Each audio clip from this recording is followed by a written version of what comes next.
Welcome to the Temple of the Gods. Today I'm going to be sharing a message from my patron Enki regarding the shifts in the planetary lightbody and how this will be translating into our collective and personal lives. To start off, let me introduce myself. I am the Temple Magus. My name is Max, and I am a fully initiated magician adept of the Kabbalistic and Qliphothic trees. I work with the Anunnaki gods. I specifically work with Enki, and I'm here to share the messages and teachings of the gods and the goddesses that are currently making their way back to our physical plane. I'm here as a bodhisattva, as a person that came down from the heavens to help people acclimate to these changes that are occurring on the planet. I do create free content like this on YouTube and TikTok as well as Instagram. However, I also have a course, a mystery school, a Patreon platform, as well as rituals for hire and consultations and readings to give more personalized messages to my audience. So let's dive in. The changes that are going on the planet right now have a lot to do with becoming aware of our lizard brain or the reptilian brain. This is the part of ourselves that does and says things without ever really rationalizing why it does it. For example, if someone makes fun of your weight, right? And you feel like you want to get back at them. We think revenge, right? You want to have justice, right? But we don't really know why we want these things. Because there's so much going on in our bodies, in our nervous system, in our electrical channels, that we're not fully conscious of. We're not fully governing our minds yet as a species. And with that, we tend to fall into unconscious behaviors. We tend to do things that are not in alignment with the highest point of view or the point of view of the higher self. So what this does is we tend to get stuck in these karmic loops of duality and purgatory. And it's like a dog chasing its own tail, or a serpent biting its own tail. So becoming aware of this process of ascension, especially on the planet, is a lot about observation. We have to start observing our impulses, our emotions. We have to hold space for them.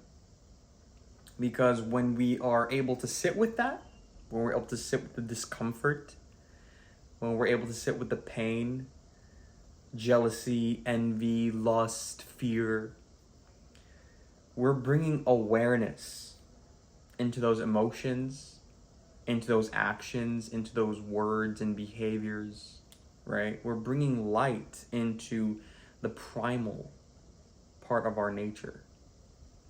We're bringing light into our inner vampire or inner demon. So we have this part of us by nature that's bound to be an unawareness. We're supposed to be unaware of it. But the test is to become aware. This whole school, this whole planet is about becoming aware of this part of ourselves that has fallen from heaven. So with that, we're going to have to be challenging our bodies quite a bit. If you feel like you don't want to do dishes because you're too tired and you're too drained,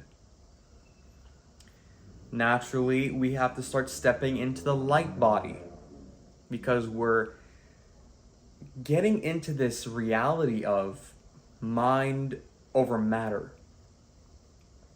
We're jumping into this reverse reality or the original reality where our energy, our light body, is what's controlling the physical body, not the other way around. So if you feel like you have goals you want to accomplish, if you feel like you have a version of yourself in your head that isn't really matching up with who you are right now, it's most likely because your physical body hasn't fully integrated your light body, meaning they're not in sync.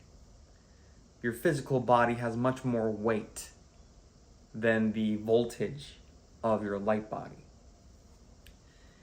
So there are obviously ways to make this process easier. There are spiritual practices that will make this easier. But ultimately, you're going to be tested when it comes to your relationships, your boundaries, your self-care. Anytime you feel tired, anytime you feel like you actually should be doing something, but you're not doing it because you're feeding into the bodily desires, right in that moment, you have the opportunity to step back, even as you're scrolling through Instagram, for example, or whether you're just lying in bed knowing you need to get up, or whether you need to go to the gym because you're trying to get into a discipline. We're training ourselves like we are our own pets or our own children.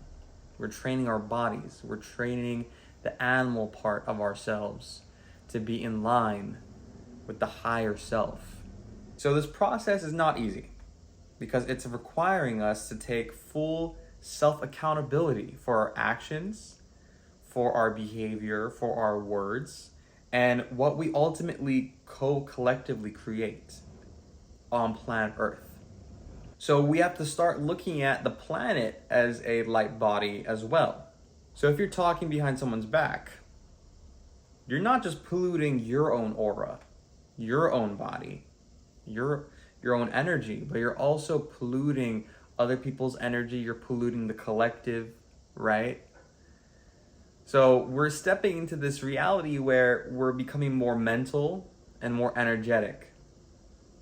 So, for example, if you're waiting in a line at a restaurant and you're complaining as to why it's taking so long, you start becoming aware that there are other people in the collective that have thought the same thing. So we have two choices here. We either feed the karma and repeat that loop and become a part of that collective unconscious, or we bring in the dharma, or that loop, that awareness becomes self-realized. And now you can inject positive thoughts, positive frequencies, more awareness into those thoughts in the collective. And by doing this, you're allowing not just more awareness to come into you in different areas of life, but you're also allowing the next person that's going to be complaining in that line at the restaurant. You're allowing them to pick up on that positive thought. You're allowing them to jump through that portal so that they can also embody that higher consciousness. So as we ascend our bodily frequencies, the ego, the physical self, the aspect of ourselves that think it's separate from everything, starts to, in a way, I don't want to say dissolve, but we start becoming more in union with the fabric of reality. It's almost like you're a being of light dissolving into the matrix and you're becoming everything that there is. And from that place, we can create a lot of positive change. And then we can come back into our bodies and store that energy and make sure it sticks with us. And throughout this process, again, like I said, we will be tested. So for example, if you want to make money, you want more income, then you also have to be willing to contribute that prosperous energy to someone else. If you're going to a restaurant, you're going to have to give the type of energy you'd want in return. Leave a nice tip, right? If you want to feel less suffering in the world, You might start getting into habits like recycling, eating healthier, growing your own food, adopting a abandoned animal or pet, and among other things. There's a lot of things we can do to become more collectively conscious. Because wherever we are blind in the collective, it will in a way reflect where we are still blind within our own self. Because the body is also a collective of cells, spirits, ancestors, and the more we become aware of the inner child's needs, of the soul's needs, we naturally become more in tune with the planetary soul's needs as well. And we create this equal reciprocation. So another example could be unrequited love. If you love someone, or if you're attracted to someone and they don't feel the same way about you, and you keep giving into that lower pattern of thinking, assuming that's going to solve your problem, you might actually have to look inwards to see what that person is making you feel that you think you lack. Right? And the deeper and more subtle you go, you're going to start to realize that it's not so much about the people, places, and situations.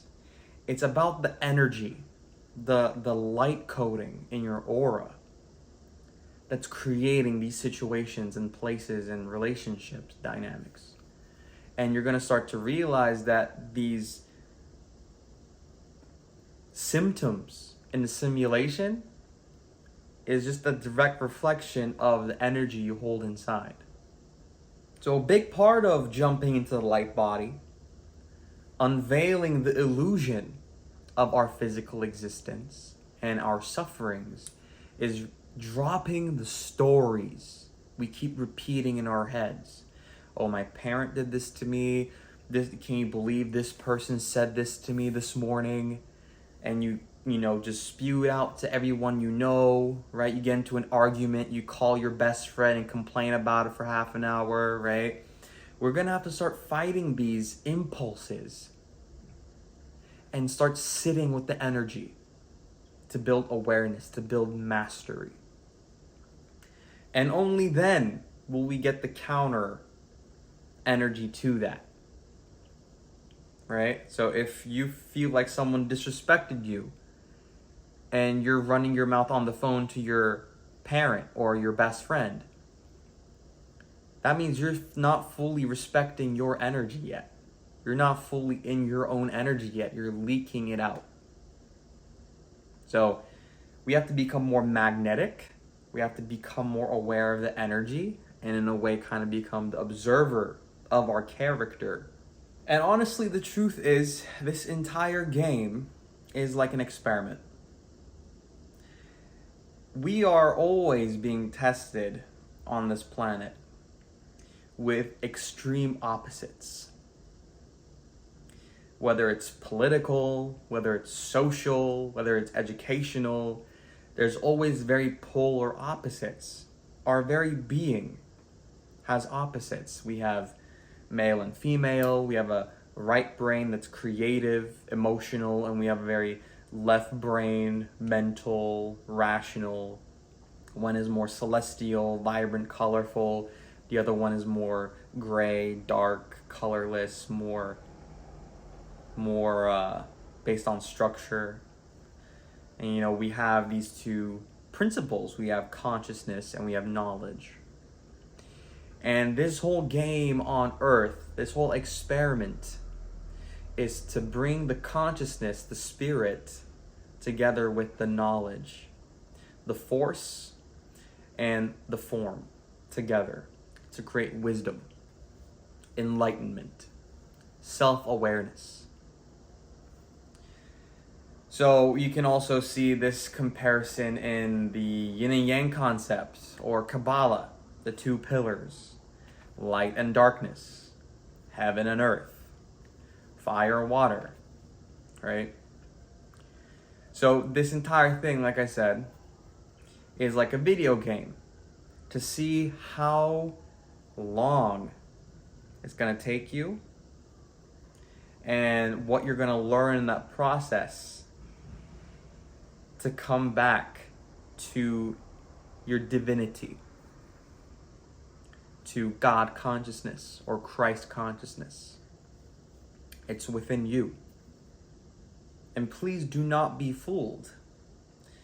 While there are amazing benefits to spiritual practice, without the wisdom, without the consciousness or the knowledge, as well as the inner child healing,